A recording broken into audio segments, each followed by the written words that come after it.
Welcome to Miller's Monsters, and I'm going to tell you about the ghost at the Sloss furnace site in Birmingham, Alabama.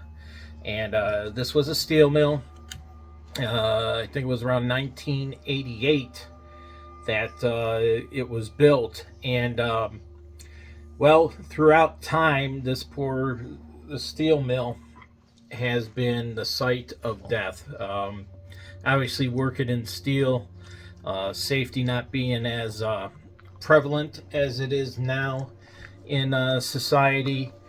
There was a lot of accidents, okay, at this, whether it be from the furnaces, scaffolding, hot steam, releasing on people falling into the furnaces. It was just a horrible atmosphere. And in 1903, one of the meanest foremans that worked there came in by the name of James Robert Wormwood, aka Slag, and he was noted to be the most cruelest of all the foremen. He worked the graveyard shift. I guess you couldn't find a better shift for him to be on. And he was always pushing his employees to speed up production so he could impress his bosses. And, he'd always have them taking dangerous risks. And, he caused a lot of fatal accidents. Rumoredly, about 47 of them.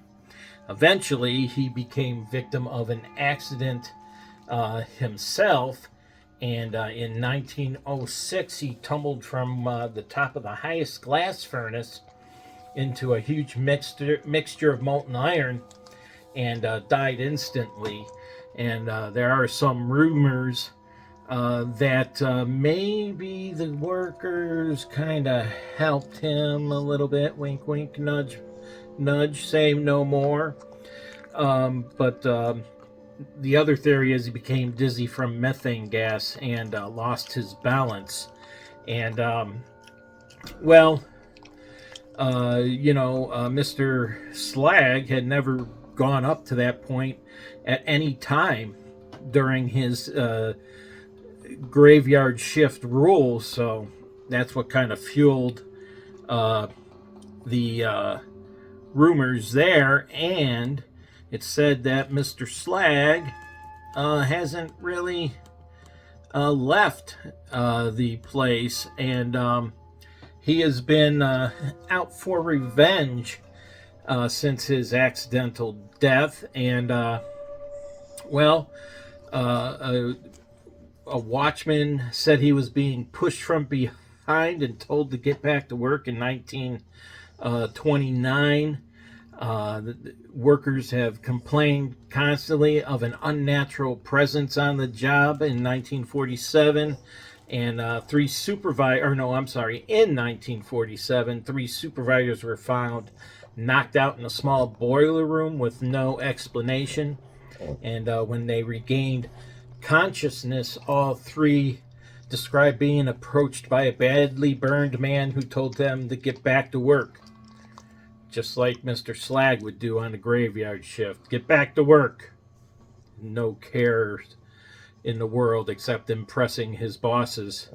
And then, 24 years later, a night watchman named Samuel described coming face to face with the half man, half demon. Kind of like me. It wasn't me. I promise. I was not there.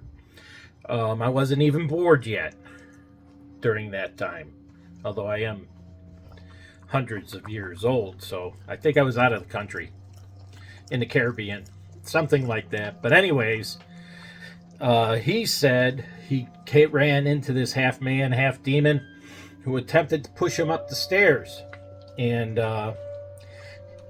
Samuel refused to comply, and then the half man, half demon started beating him with its fists. It's a pretty strong half man, half demon. After the incident, he was examined by medical doctors, and they noted several intense bruises on him. Unfortunately, Samuel died shortly after the incident, and he was never able to return to his post at Sloss. So that's Mr. Slag, the cruel, I'll say it, inhuman foreman. And there's many more ghosts there that we'll explore in further episodes. So, stay tuned.